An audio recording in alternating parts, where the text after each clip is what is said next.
इस वीडियो में हम आपको कुरान पाक की दो अजीम और बाबरकत सूरतें सुनाने जा रहे हैं, सूरह यासीन और सूरह रहमान। अगर आप इन दोनों सूरतों को सिर्फ एक मरतबा भी दिल से सुन लें तो इंशाअल्लाह अल्लाह आपके बिगड़े हुए काम बनना शुरू हो जाएंगे। दोस्तों, सूरह यासीन को कुरान का दिल कहा जाता है और सूरह रहमान दिलों को सुकून देने वाली सूरत है। ये ऐसी बाबरकत सूरत है कि जिस नेक मकसद के लिए भी सुना जाए अल्लाह के हुक्म से वो मकसद पूरा हो जाता है। जिस घर में इन सूरतों की तिलावत होती है वहाँ बेशुमार बरकतें नाजिल होती हैं और अल्लाह ताला उस घर के लोगों को परेशानियों और मुसीबतों से महफूज रखता है। अगर आप रोज़ाना सूरह यासीन और सूरह रहमान सुनने का मामूल बना लें तो कामयाबी आपका मुक़द्दर बन सकती है। अगर आपको लगता है कि आपके घर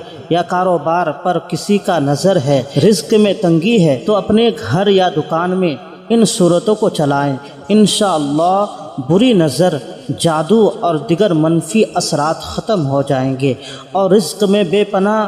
बरकत होगी। याद रखें, इन सूरतों को सिर्फ सुनना है, लेकिन शर्त यह है सुनना शुरू करें तो मुकम्मल सुनें, अधूरा ना छोड़ें। अगर आप कुरान पाक से मोहब्बत करते हैं तो इस वीडियो को अभी लाइक करें। आखिर में दुआ है कि या अल्लाह, जो लोग सूरह यासीन और सूरह रहमान को मुकम्मल सुनते हैं अपनी रहमत से उनकी तमाम परेशानियां दूर फरमा, उनके बिगड़े हुए काम बना दे और उनकी जायज़ हाजात को पूरा फरमा। आमीन। दोस्तों, कमेंट में आमीन ज़रूर लिखें, क्या पता किसकी ज़ुबान से निकली दुआ कबूल हो जाए। आप अपने दिल में नेक मकसद रखकर इन मुबारक सूरतों को सुने। बिस्मिल्लाहिर्रहमानिर्रहीम। यासीन वल क़ुरआनिल हकीम इन्नका लमिनल मुरसलीन अला सिरातिन मुस्तक़ीम तंज़ीलल अज़ीज़िर रहीम लितुंज़िर क़ौमन मा उन्ज़िर आबाउहुम फहुम गाफ़िलून। लक़द हक़्क़ल क़ौलु अला अक्सरिहिम फहुम ला युमिनून। इन्ना जअलना फ़ी अअनाक़िहिम अग़लालन फ़हिय इलल अज़क़ानि फ़हुम मुक़महून। वजअलना मिन बैन अयदीहिम सद्दन वमिन ख़ल्फ़िहिम सद्दन फ़अग़शयनाहुम फ़हुम ला युबसिरून। वसवाउन अलैहिम अअंज़रतहुम अम लम तुंज़िरहुम ला युमिनून। इन्नमा तुंज़िरु मन इत्तबअ अज़्ज़िक्र व ख़शिय अर्रहमान बिल्ग़ैब फबश्शिरहु बिमग़फ़िरतिन व अज्रिन करीम। इन्ना नहनु नुह्यिल मौता व नक्तुब मा क़द्दमू व आसारहुम व कुल्ल शैइन अहसयनाहु फ़ी इमामिन मुबीन। वदरिब लहुम मसलन अस्हाबल क़रियह इज़ जाअहल मुरसलून।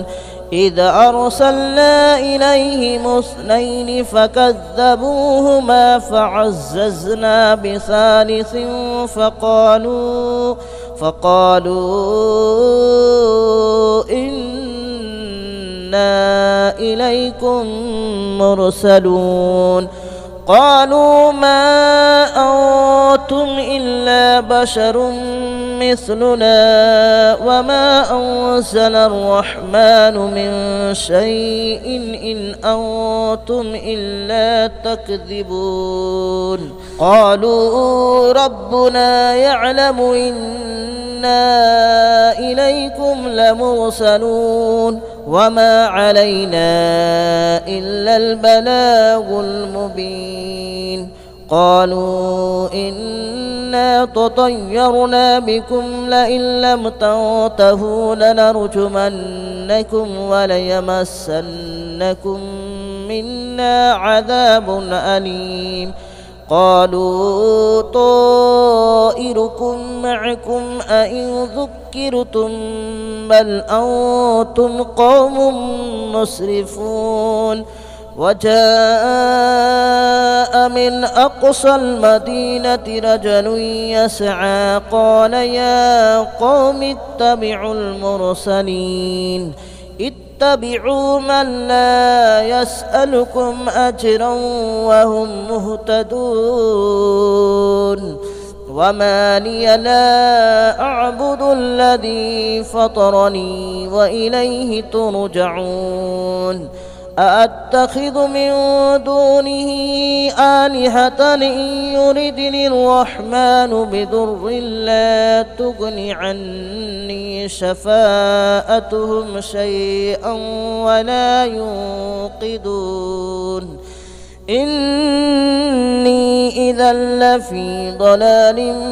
مبين إني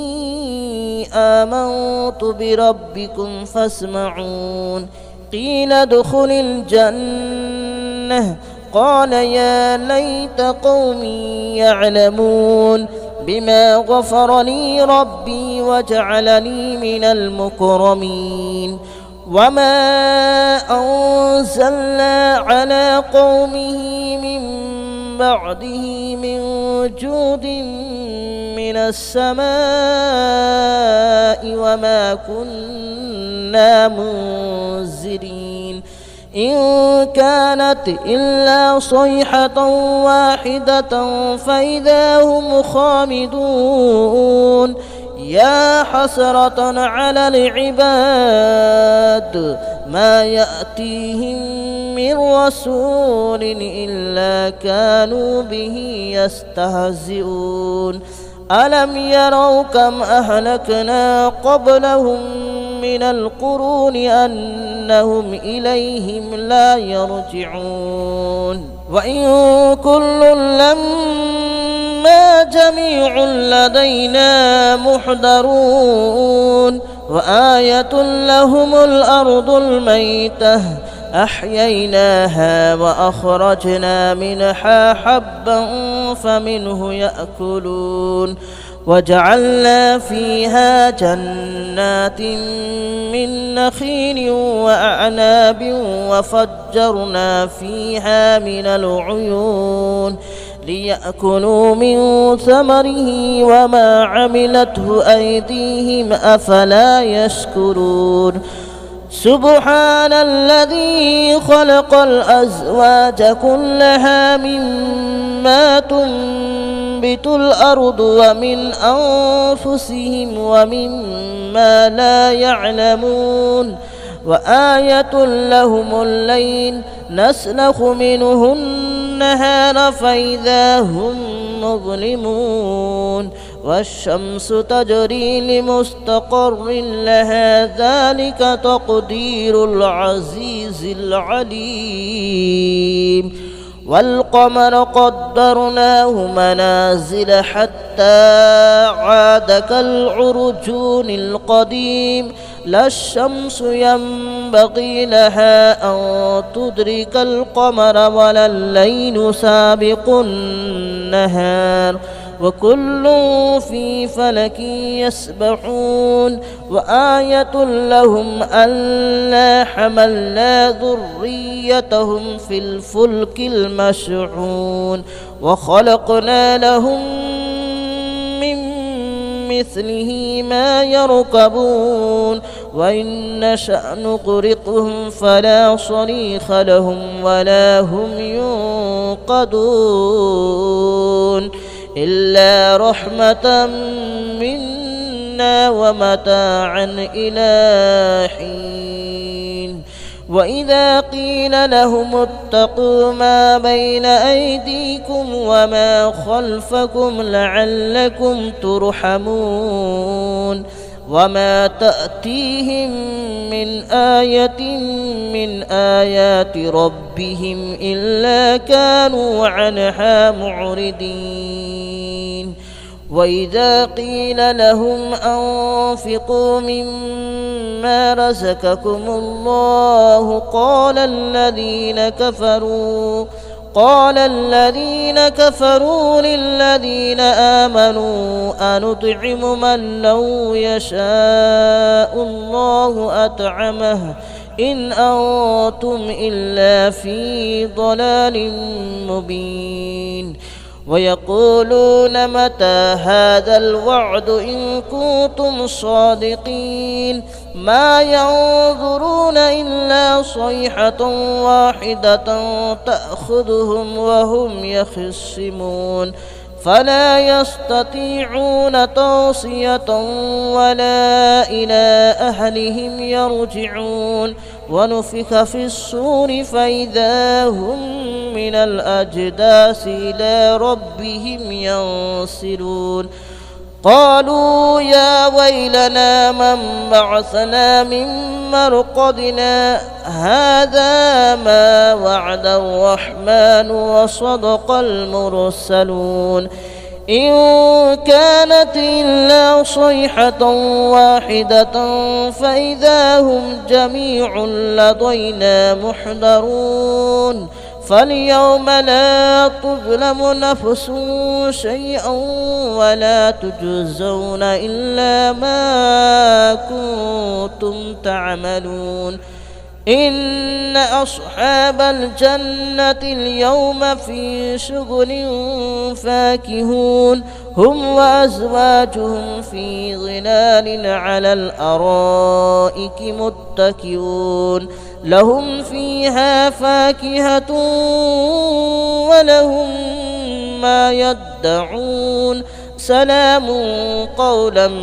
من رب رحيم وامتازوا اليوم أيها المجرمون ألم أعهد إليكم يا بني آدم ألا تعبدوا الشيطان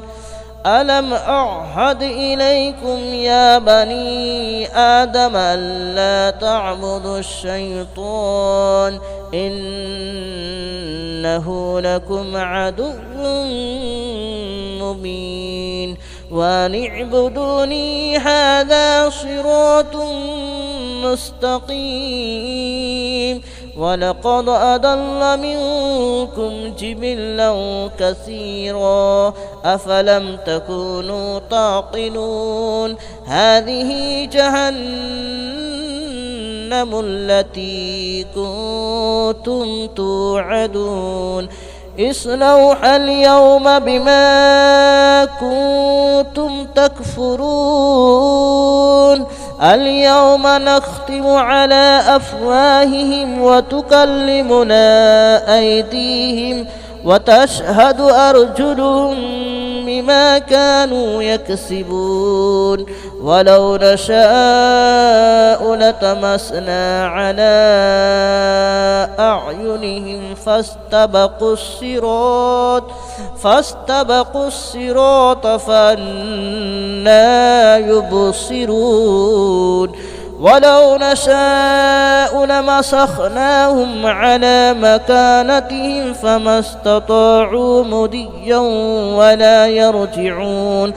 ومن نعمره ننكسه في الخلق أفلا يعقلون وما علمناه الشعر وما ينبغي له إن هو إلا ذكر وقرآن مبين لينذر من كان حيا ويحق القول على الكافرين أولم يروا أنا خلقنا لهم مما عملت أيدينا أنعاما فهم لها مالكون وذللناها لهم فمنها ركوبهم ومنها يأكلون ولهم فيها منافع ومشارب أفلا يشكرون واتخذوا من دون الله آلهة لعلهم ينصرون لا يستطيعون نصرهم وهم لهم جند محضرون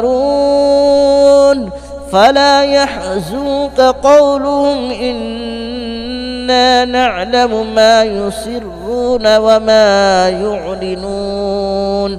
أولم ير الإنسان أنا خلقناه من نطفة فإذا هو خصيم مبين وضرب لنا مثلا ونسي خلقه قال من يحيي العظام وهي رميم قل يحييها الذي أنشأها أول مرة وهو بكل خلق عليم الذي جعل لكم من الشجر الأخضر نارا فإذا أنتم منه توقدون أوليس الذي خلق السماوات والأرض بقادر على أن يخلق مثلهم بلى وهو الخلاق العليم إنما أمره إذا أراد شيئا أن يقول له كن فيكون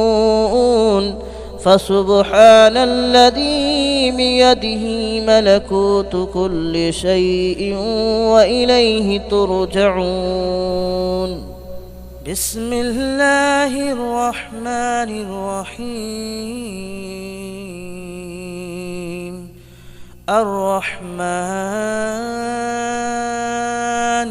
علم القرآن خلق الإنسان علمه البيان الشمس والقمر بحسبان والنجم والشجر يسجدان والسماء رفعها ووضع الميزان ألا تطغوا في الميزان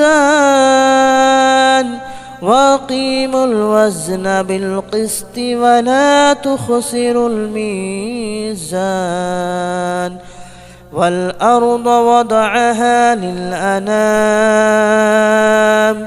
فيها فاكهة والنخل ذات الأكمام والحب ذو العصف والريحان فبأي آلاء ربكما تكذبان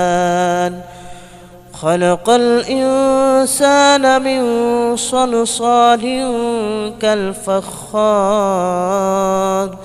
وخلق الجان من مارج من نار فبأي آلاء ربكما تكذبان رب المشرقين ورب المغربين فبأي آلاء ربكما تكذبان مرج البحرين يلتقيان بينهما برزخ لا يبغيان فبأي آلاء ربكما تكذبان يخرج منهما اللؤلؤ والمرجان فبأي آلاء ربكما تكذبان وله الجوار المنشآت في البحر كالأعلام فبأي آلاء ربكما تكذبان كل من عليها فان ويبقى وجه ربك ذو الجلال والإكرام فبأي آلاء ربكما تكذبان يسأله من في السماوات والأرض كل يوم هو في شأن فبأي آلاء ربكما تكذبان سنفرغ لكم أيها الثقلان فبأي آلاء ربكما تكذبان يا معشر الجن والإنس إن استطعتم أن تنفذوا من أقطار السماوات والأرض فانفذوا لا تنفذون إلا بسلطان فبأي آلاء ربكما تكذبان يرسل عليكما شواظ من نار ونحاس فلا تنتصران فبأي آلاء ربكما تكذبان فإذا انشقت السماء فكانت وردة كالدهان فبأي آلاء ربكما تكذبان فيومئذ لا يسأل عن ذنبه إنس ولا جان فبأي آلاء ربكما تكذبان يعرف المجرمون بسيماهم فيؤخذ بالنواصي والأقدام فبأي آلاء ربكما تكذبان هذه جهنم التي يكذب بها المجرمون يطوفون بينها وبين حميم آن فبأي آلاء ربكما تكذبان ولمن خاف مقام ربه جنتان فبأي آلاء ربكما تكذبان ذواتا أفنان فبأي آلاء ربكما تكذبان فيهما عينان تجريان فبأي آلاء ربكما تكذبان فيهما من كل فاكهة زوجان فبأي آلاء ربكما تكذبان متكئين على فرش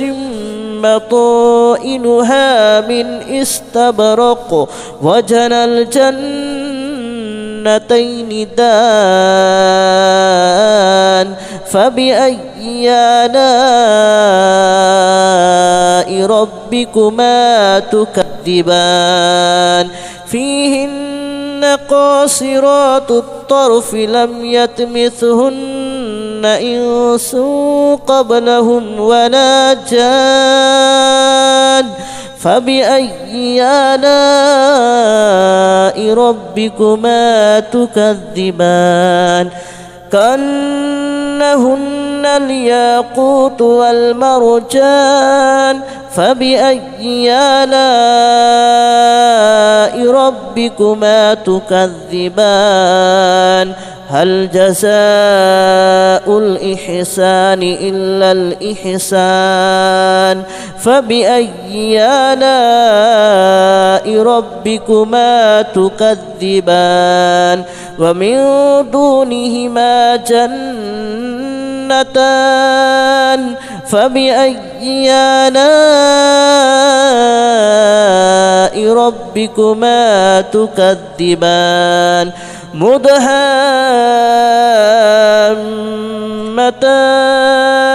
فبأي آلاء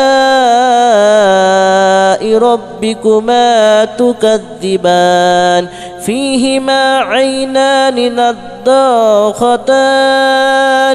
فبأي آلاء ربكما تكذبان فيهما فاكهة ونخل ورمان فبأي آلاء ربكما تكذبان فيهن خيرات حسان فبأي آلاء ربكما تكذبان حور مقصورات في الخيام فبأي آلاء ربكما تكذبان لم يطمثهن إنس قبلهم ولا جان فبأي آلاء ربكما تكذبان متكئين على رفرف خضر وأبقري حسان فبأي آلاء ربكما تكذبان تبارك اسم ربك ذي الجلال والإكرام بسم الله الرحمن الرحيم إذا وقعت الواقعة ليس لوقعتها كاذبة خافضة رافعة إذا رجت الأرض رجا وبست الجبال بسا فكانت هباء منبثا وكنتم أزواجا ثلاثة فأصحاب الميمنة ما أصحاب الميمنة وأصحاب المشأمة ما أصحاب المشأمة والسابقون السابقون أولئك المقربون في جنات النعيم ثلة من الأولين وقليل من الآخرين على سرر موضونة متكئين عليها متقابلين يطوف عليهم ولدان مخلدون بأكواب وأباريق وكأس من معين لا يصدعون عنها ولا ينزفون وفاكهة مما يتخيرون ولحم طير مما يشتهون وحور عين كأمثال اللؤلؤ المكنون جزاء بما كانوا يعملون لا يسمعون فيها لغوا ولا تأثيما إلا قليلا سلاما سلاما وأصحاب اليمين ما أصحاب اليمين في سدر مخدود وطلح منضود وظل ممدود وماء مسكوب وفاكهة كثيرة لا مقطوعة ولا ممنوعة وفرش مرفوعة إنا أنشأناهن إن شاء فجعلناهن أبكارا عربا أترابا لأصحاب اليمين ثلة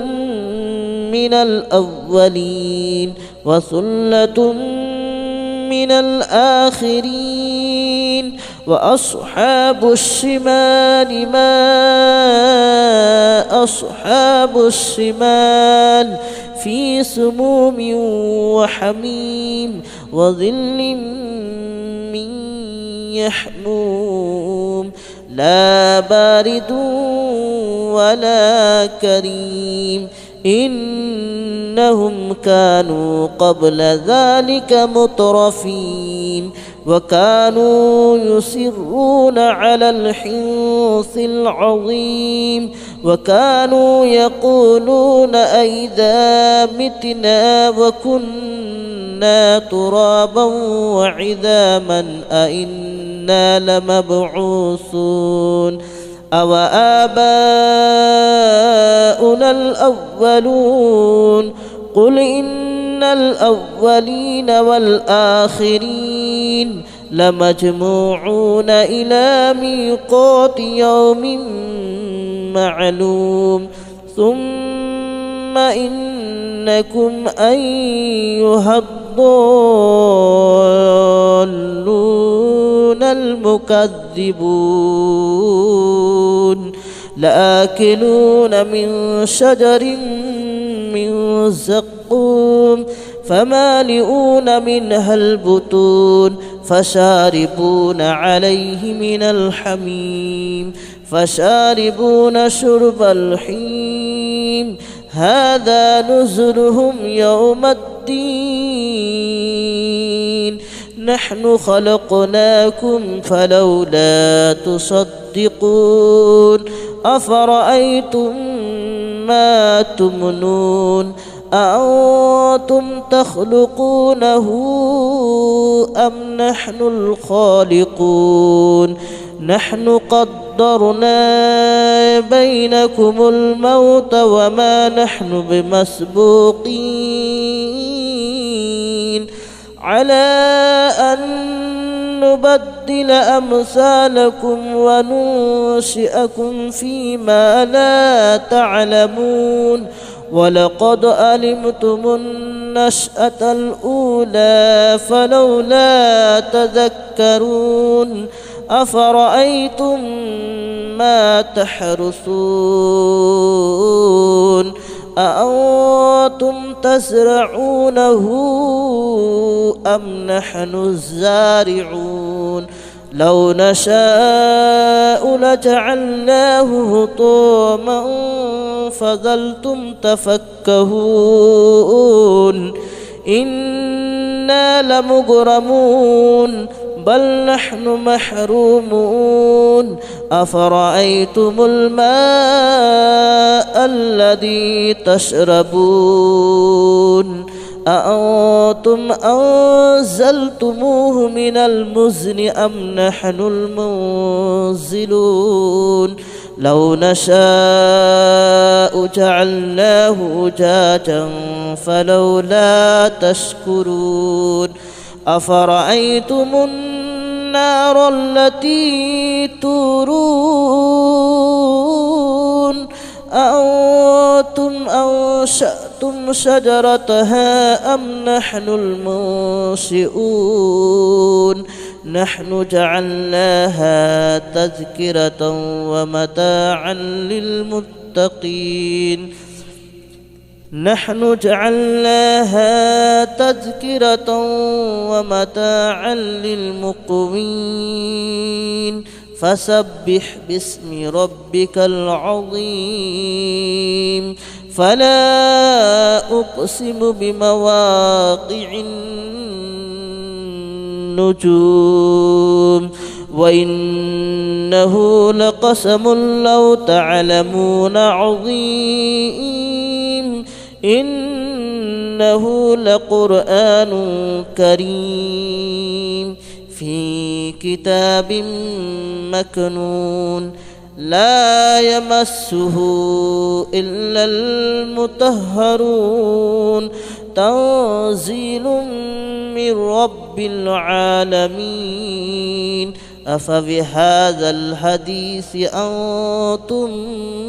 مدهنون وتجعلون رزقكم أنكم تكذبون فلولا إذا بلغت الحلقوم وأنتم حينئذ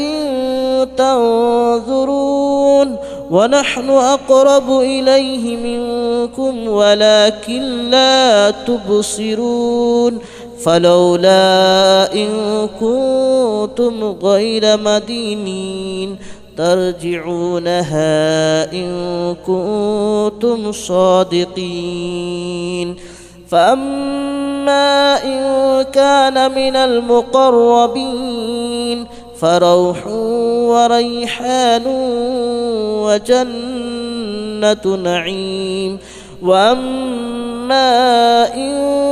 كان من أصحاب اليمين فسلام لك من أصحاب اليمين وأما إن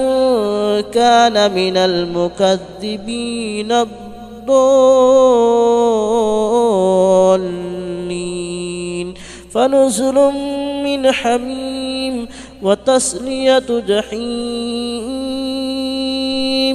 إن هذا لهو حق اليقين فسبح باسم ربك العظيم بسم الله الرحمن الرحيم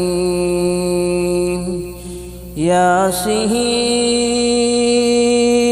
والقرآن الحكيم إنك لمن المرسلين على صراط مستقيم تنزيل العزيز الرحيم لتنذر قوما ما أنذر آباؤهم فهم غافلون لقد حق القول على أكثرهم فهم لا يؤمنون إنا جعلنا في أعناقهم أغلالا فهي إلى الأذقان فهم مقمحون وجعلنا من بين أيديهم سدا ومن خلفهم سدا فأغشيناهم فهم لا يبصرون وسواء عليهم أنذرتهم أم لم تنذرهم لا يؤمنون إنما تنذر من اتبع الذكر وخشي الرحمن بالغيب فبشره بمغفرة وأجر كريم. إنا نحن نحيي الموتى ونكتب ما قدموا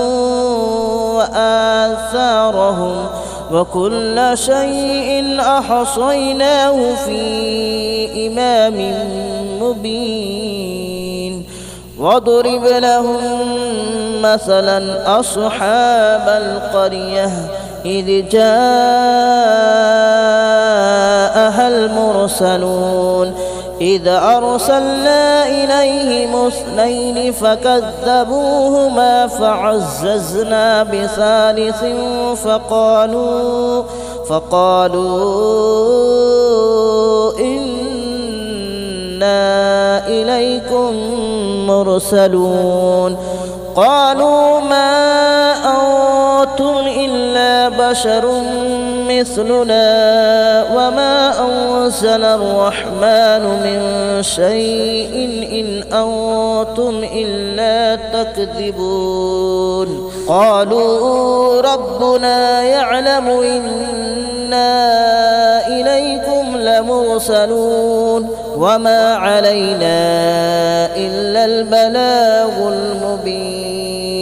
قالوا إنا تطيرنا بكم لئن لم تنتهوا لنرجمنكم وليمسنكم منا عذاب أليم. قالوا طائركم معكم أئن ذكرتم بل أنتم قوم مسرفون. وجاء من أقصى المدينة رجل يسعى قال يا قوم اتبعوا المرسلين اتبعوا من لا يسألكم أجرا وهم مهتدون. وما لي لا أعبد الذي فطرني وإليه ترجعون. أأتخذ من دونه آلهة إن يردني الرحمن بضر لا تغن عني شفاءتهم شيئا ولا ينقذون. إني إذا لفي ضلال مبين. آمنت بربكم فاسمعون. قيل ادخل الجنة قال يا ليت قومي يعلمون بما غفر لي ربي وجعلني من المكرمين. وما أنزلنا على قومه من بعده من جود من السماء وما كنا منزلين. إن كانت إلا صيحة واحدة فإذا هم خامدون. يا حسرة على العباد ما يأتيهم من رسول إلا كانوا به يستهزئون. ألم يروا كم أهلكنا قبلهم من القرون أنهم إليهم لا يرجعون. وإن كل لما جميع لدينا محضرون. وآية لهم الأرض الميتة أحييناها وأخرجنا منها حبا فمنه يأكلون. وجعلنا فيها جنات من نخيل وأعناب وفجرنا فيها من العيون ليأكلوا من ثمره وما عملته أيديهم أفلا يشكرون. سبحان الذي خلق الأزواج كلها مما تنبت الأرض ومن أنفسهم ومما لا يعلمون. وآية لهم الليل نسلخ منه النهار فإذا هم مظلمون والشمس تجري لمستقر لها ذلك تقدير العزيز العليم والقمر قدرناه منازل حتى عاد كالعرجون القديم لا الشمس ينبغي لها أن تدرك القمر ولا الليل سابق النهار وكل في فلك يسبحون وآية لهم ألا حملنا ذريتهم في الفلك المشحون وخلقنا لهم من مثله ما يركبون وإن نشأ نغرقهم فلا صريخ لهم ولا هم ينقذون إلا رحمة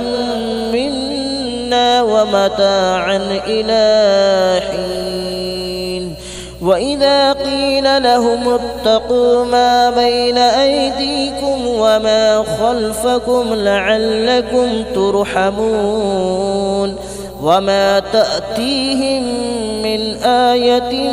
من آيات ربهم إلا كانوا عنها معرضين وإذا قيل لهم أنفقوا مما رزقكم الله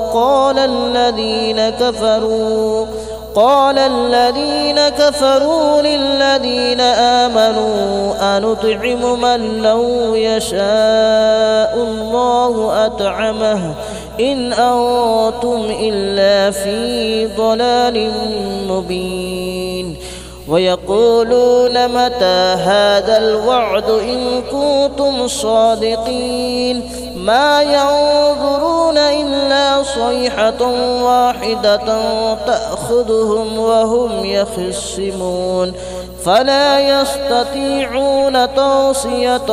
ولا إلى أهلهم يرجعون ونفخ في الصور فإذا هم من الأجداث إلى ربهم ينسلون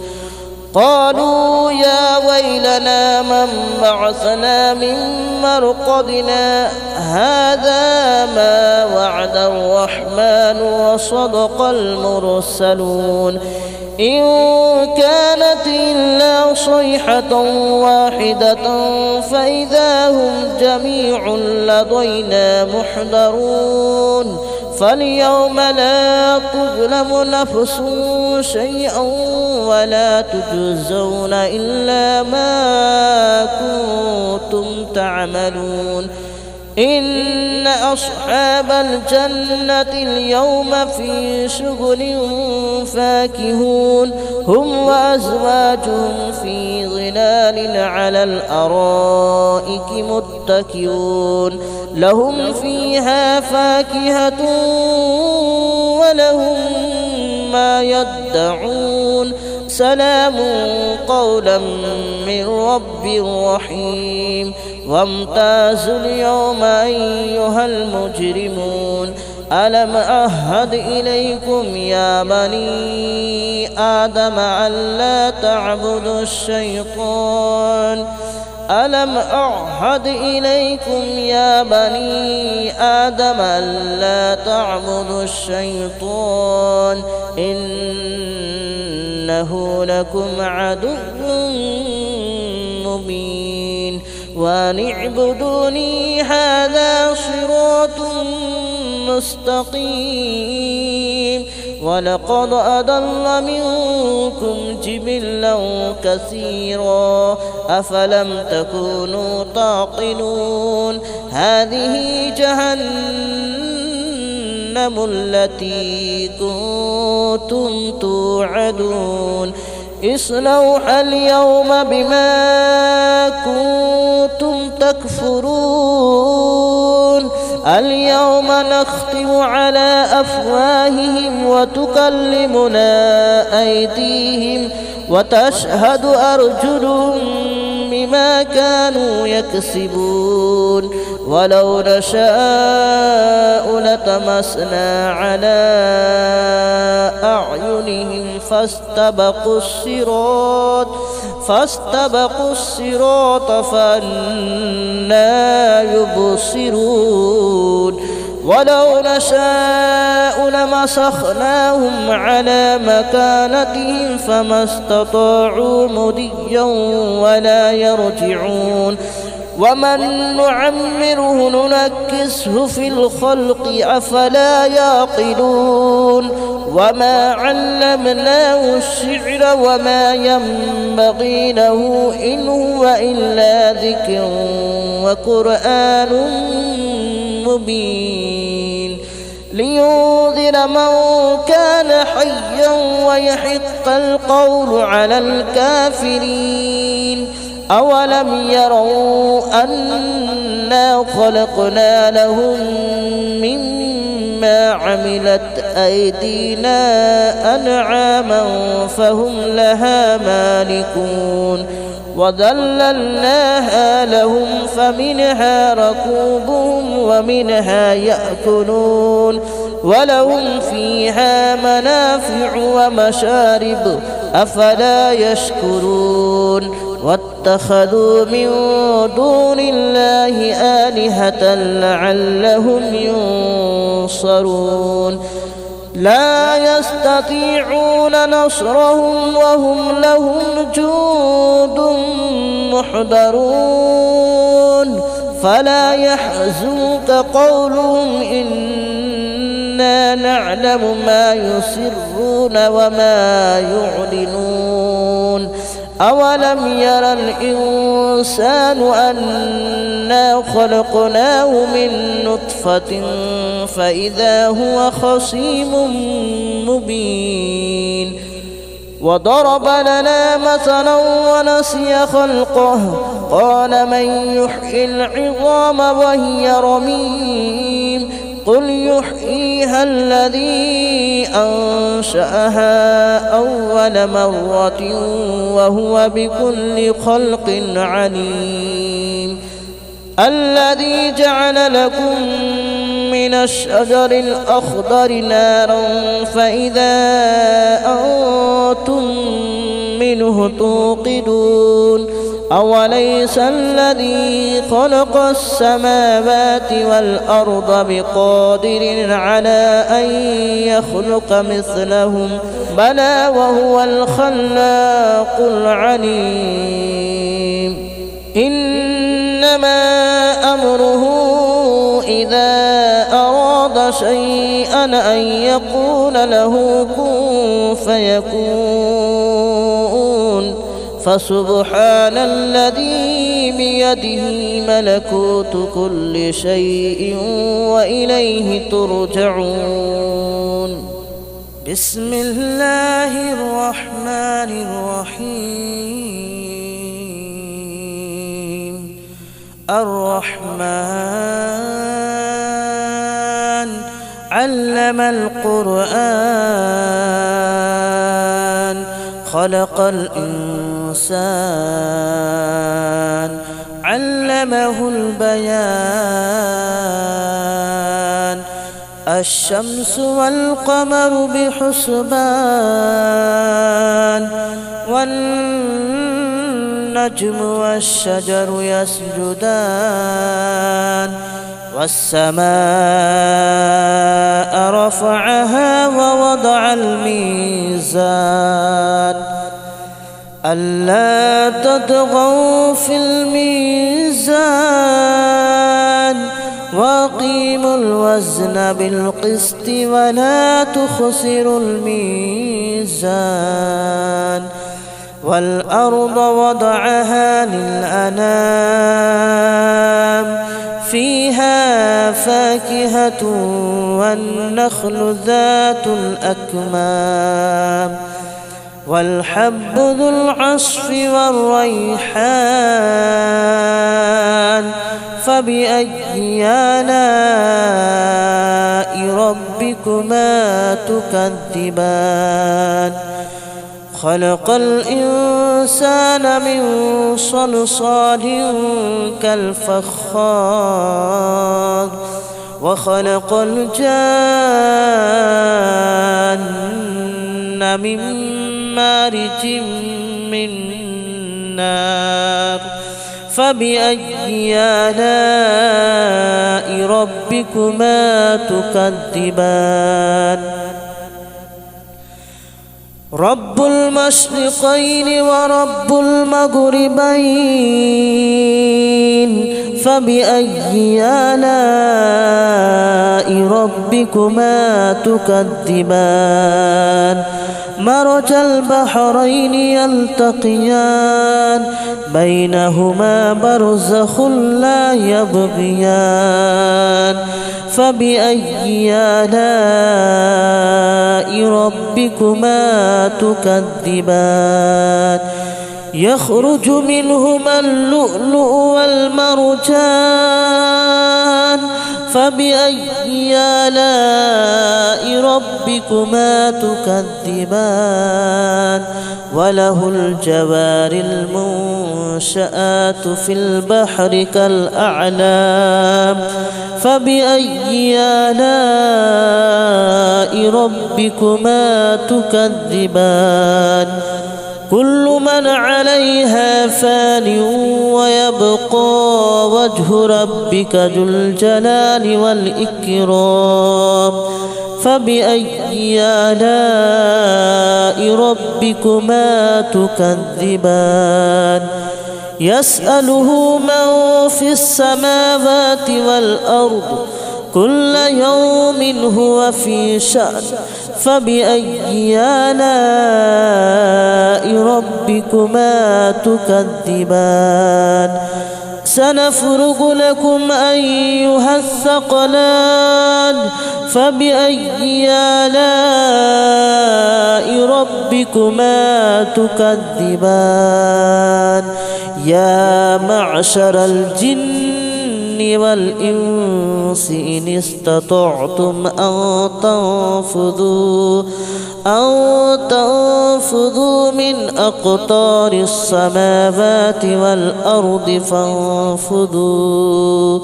لا تنفذون إلا بسلطان فبأي آلاء ربكما تكذبان يرسل عليكما شواظ من نار ونحاس فلا تنتصران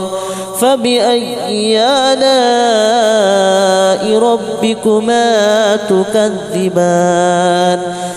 فإذا انشقت السماء فكانت وردة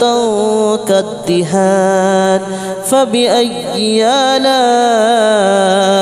ربكما تكذبان فيومئذ لا يسأل عن ذنبه إنس ولا جان فبأي آلاء ربكما تكذبان يعرف المجرمون بسيماهم فيؤخذ بالنواصي والأقدام فبأي آلاء ربكما تكذبان هذه جهنم التي يكذب بها المجرمون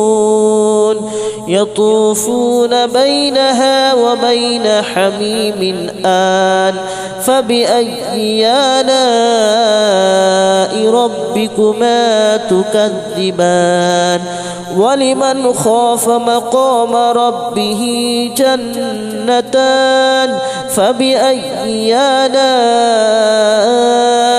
ربكما تكذبان ذواتا أفنان فبأي آلاء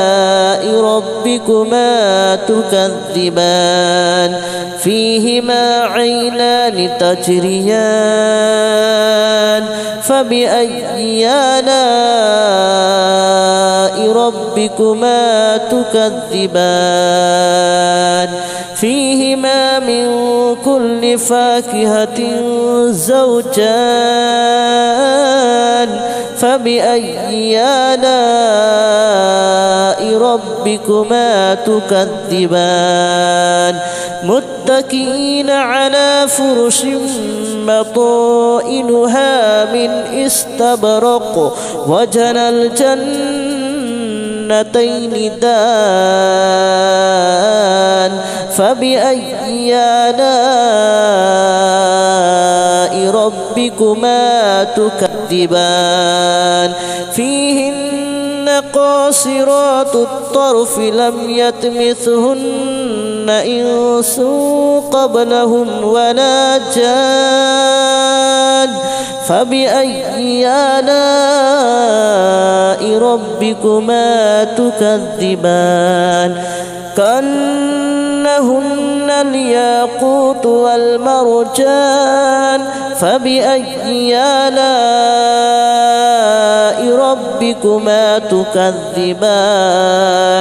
هل جزاء الإحسان إلا الإحسان فبأي آلاء ربكما تكذبان ومن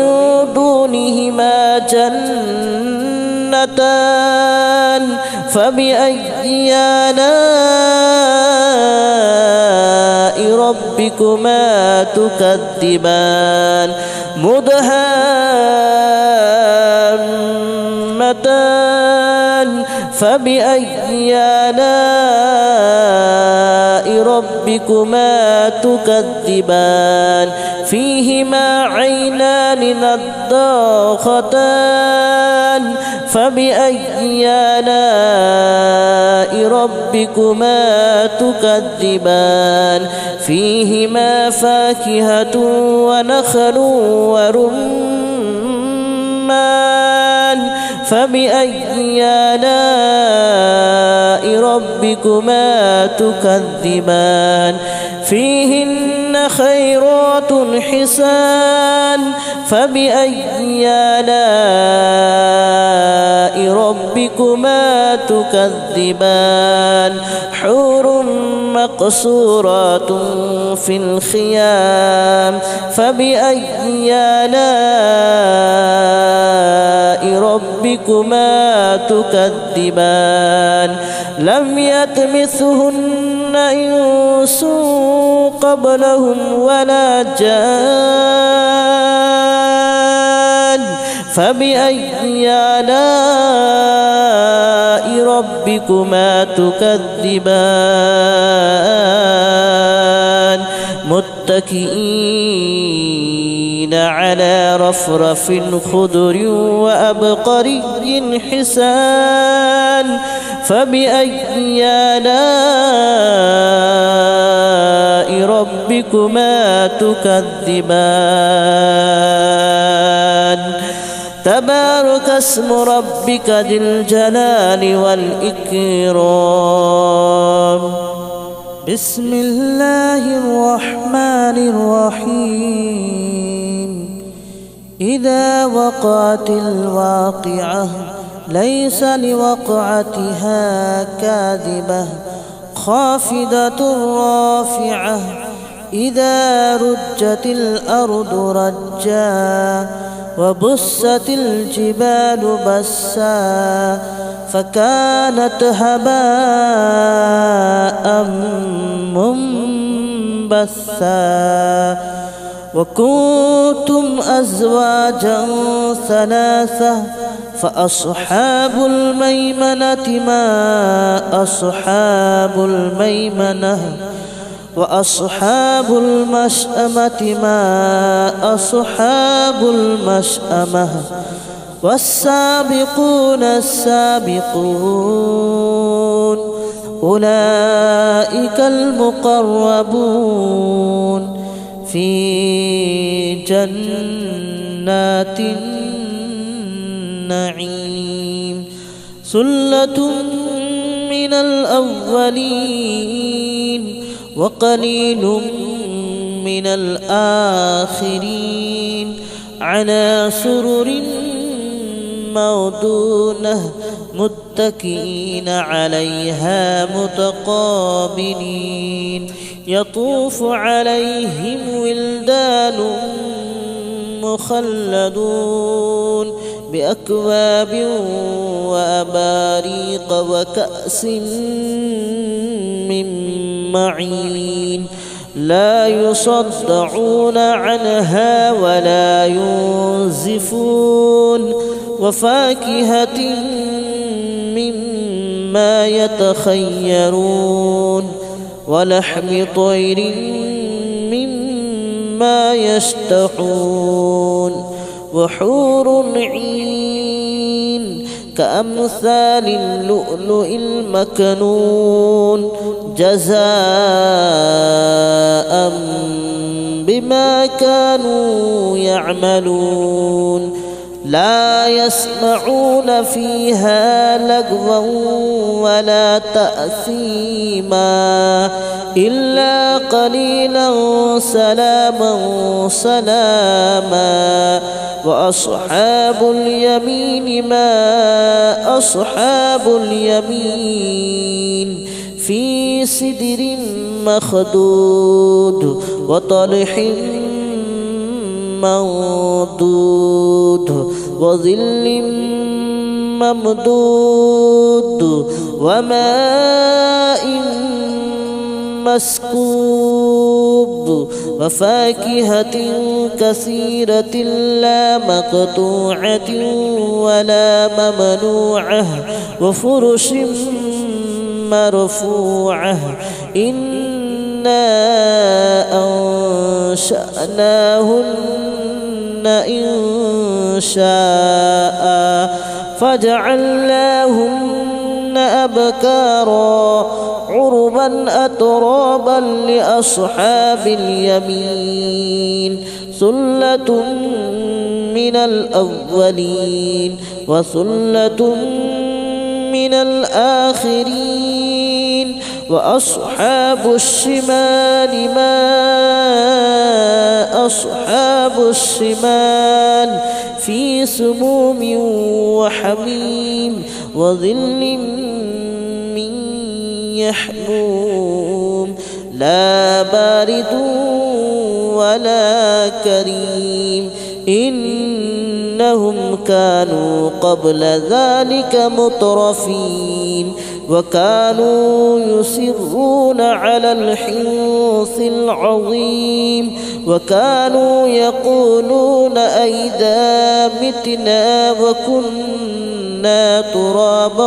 وعظاما أئنا لمبعوثون أو آباؤنا الأولون قل إن الأولين والآخرين لمجموعون إلى ميقات يوم معلوم ثم إنكم أيها الضالون المكذبون لآكلون من شجر من زقوم فمالئون منها البطون فشاربون عليه من الحميم فشاربون شرب الحميم هذا نزلهم يوم الدين نحن خلقناكم فلولا تصدقون أفرأيتم ما تمنون أأنتم تخلقونه أم نحن الخالقون نحن قدرنا بينكم الموت وما نحن بمسبوقين على أن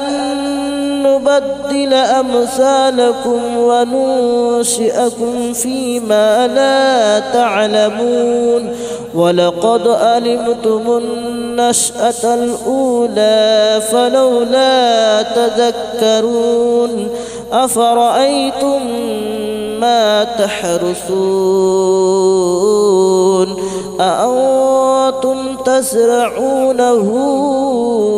أم نحن الزارعون لو نشاء لجعلناه هطاما فظلتم تفكهون إنا لمغرمون بل نحن محرومون أفرأيتم الماء الذي تشربون أأنتم أنزلتموه من المزن أم نحن المنزلون لو نشاء جعلناه أجاجا فلولا تشكرون أفرأيتم النار التي تورون أأنتم أنشأتم شجرتها أم نحن المنشئون نحن جعلناها تذكرة ومتاعا للمتقين نحن جعلناها تذكرة ومتاعا للمقوين فسبح باسم ربك العظيم فلا أقسم بمواقع النجوم وإنه لقسم لو تعلمون عظيم إنه لقرآن كريم في كتاب مكنون لا يمسه إلا المطهرون تنزيل من رب العالمين أفبهذا الحديث أنتم مدهنون وتجعلون رزقكم أنكم تكذبون فلولا إذا بلغت الحلقوم وأنتم حينئذ تنظرون ونحن أقرب إليه منكم ولكن لا تبصرون فلولا إن كنتم غير مدينين ترجعونها إن كنتم صادقين فأما إن كان من المقربين فروح وريحان وجنة نعيم وأما إن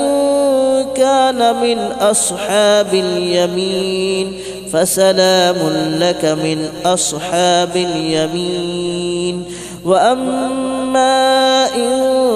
كان من المكذبين الضالين فنزل من حميم وتصلية جحيم إن هذا لهو حق اليقين فسبح باسم ربك العظيم بسم الله الرحمن الرحيم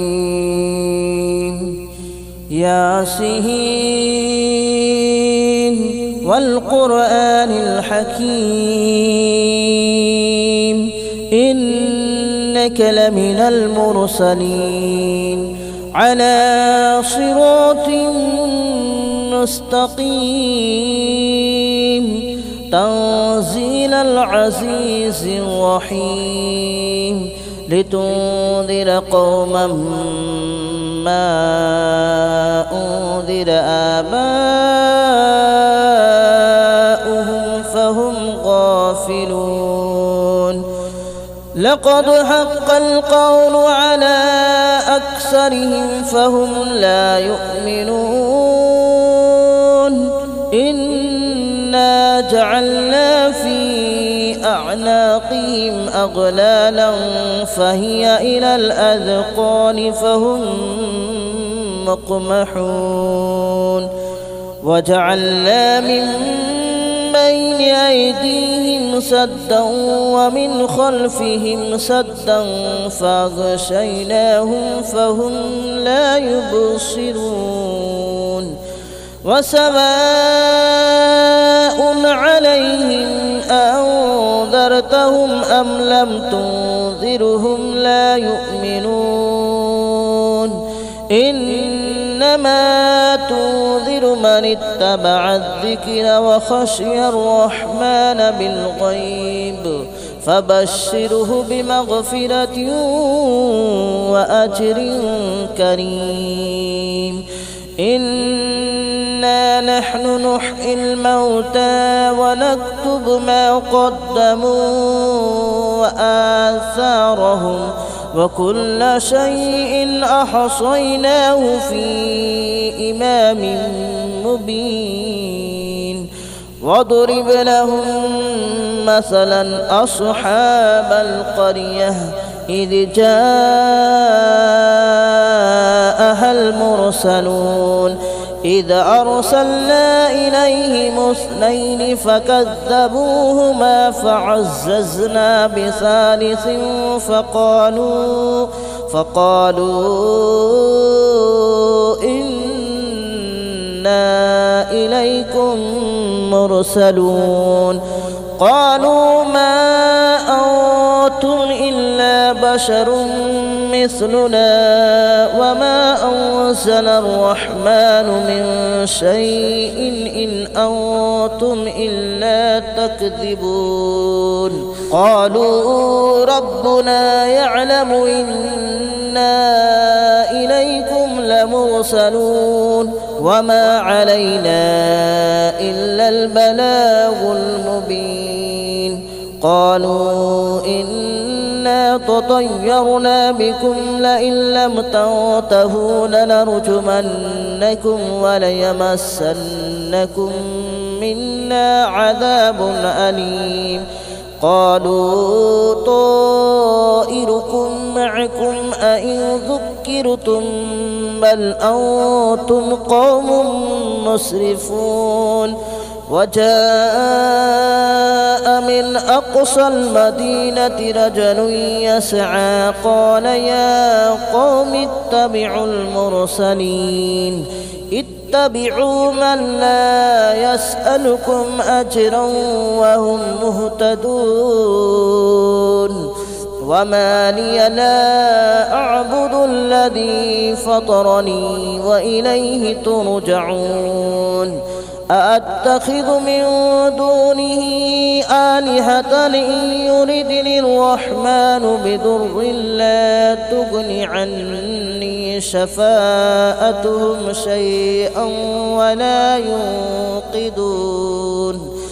إني إذا لفي ضلال مبين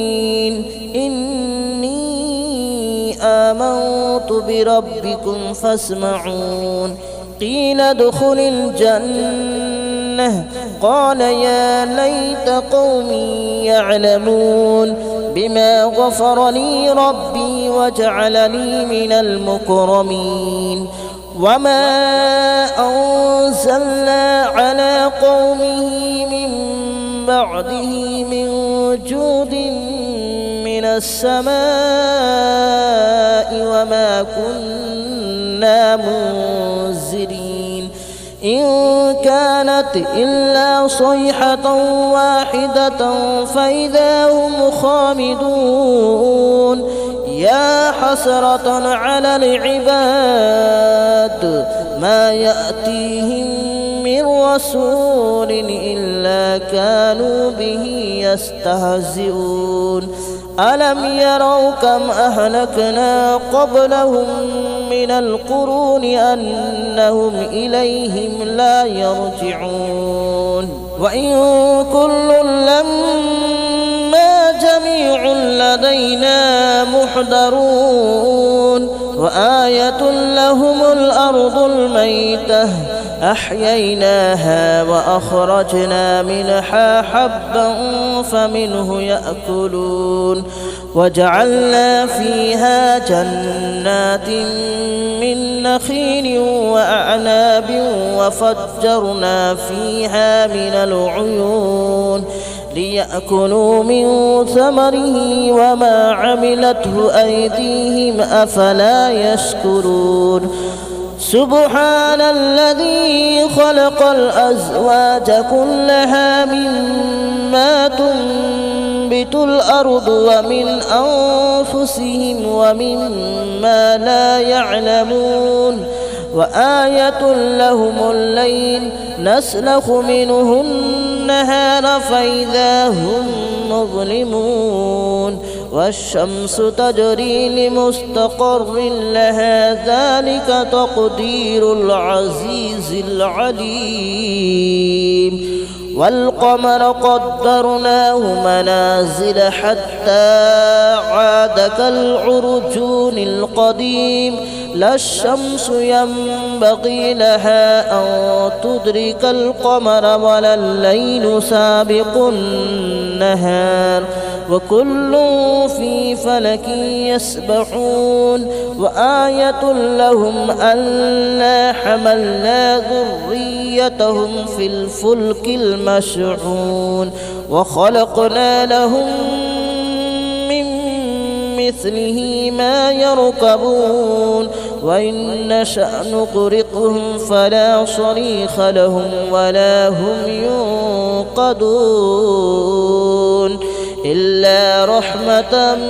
منا ومتاعا إلى حين وإذا قيل لهم اتقوا ما بين أيديكم وما خلفكم لعلكم ترحمون وما تأتيهم من آية من آيات ربهم إلا كانوا عنها معرضين وإذا قيل لهم أنفقوا مما رزقكم الله قال الذين كفروا للذين آمنوا أنطعم من لو يشاء الله أطعمه إن أنتم إلا في ضلال مبين ويقولون متى هذا الوعد إن كنتم صادقين ما ينظرون إلا صيحة واحدة تأخذهم وهم يخصمون فلا يستطيعون توصية ولا إلى أهلهم يرجعون ونفخ في الصور فإذا هم من الأجداث إلى ربهم ينسلون قالوا يا ويلنا من بعثنا من مرقدنا هذا ما وعد الرحمن وصدق المرسلون إن كانت إلا صيحة واحدة فإذا هم جميع لدينا محضرون فاليوم لا تظلم نفس شيئا ولا تجزون إلا ما كنتم تعملون إن أصحاب الجنة اليوم في شغل فاكهون هم وأزواجهم في ظلال على الأرائك متكئون لهم فيها فاكهة ولهم ما يدعون سلام قولا من رب رحيم وامتازوا اليوم أيها المجرمون ألم أعهد إليكم يا بني آدم ألا تعبدوا الشيطان ألم أعهد إليكم يا بني آدم ألا تعبدوا الشيطان إنه إنه لكم عدو مبين وأن اعبدوني هذا صراط مستقيم ولقد أضل منكم جبلا كثيرا أفلم تكونوا تعقلون هذه جهنم التي كنتم توعدون اصلوها اليوم بما كنتم تكفرون اليوم نختم على أفواههم وتكلمنا أيديهم وتشهد أرجلهم بما كانوا يكسبون ولو نشاء لطمسنا على أعينهم فاستبقوا الصراط فأنى يبصرون ولو نشاء لمسخناهم على مكانتهم فما استطاعوا مضيا ولا يرجعون ومن نعمره ننكسه في الخلق أفلا يعقلون وما علمناه الشعر وما ينبغي له إن هو إلا ذكر وقرآن مبين لينذر من كان حيا ويحق القول على الكافرين أولم يروا أنا خلقنا لهم مما عملت أيدينا أنعاما فهم لها مالكون وذللناها لهم فمنها ركوبهم ومنها يأكلون ولهم فيها منافع ومشارب أفلا يشكرون واتخذوا من دون الله آلهة لعلهم ينصرون لا يستطيعون نصرهم وهم لهم جند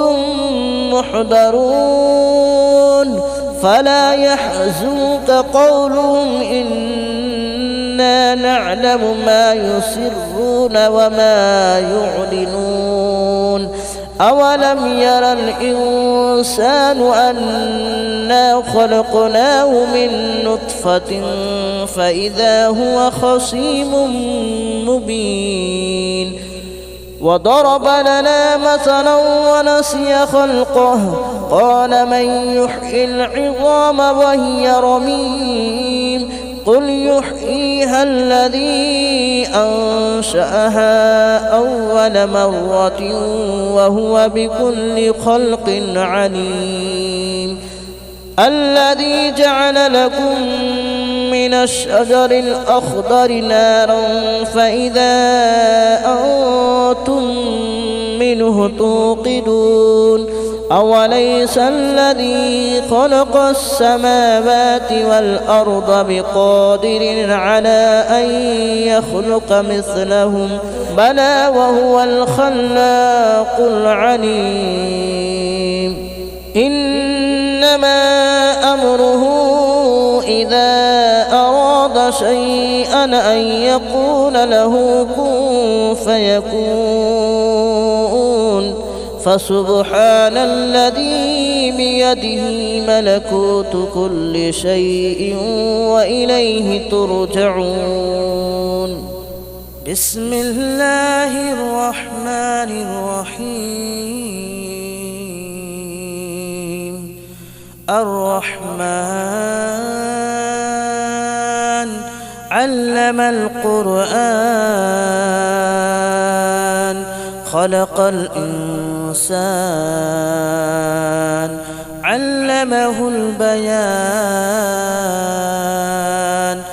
الشمس والقمر بحسبان والنجم والشجر يسجدان والسماء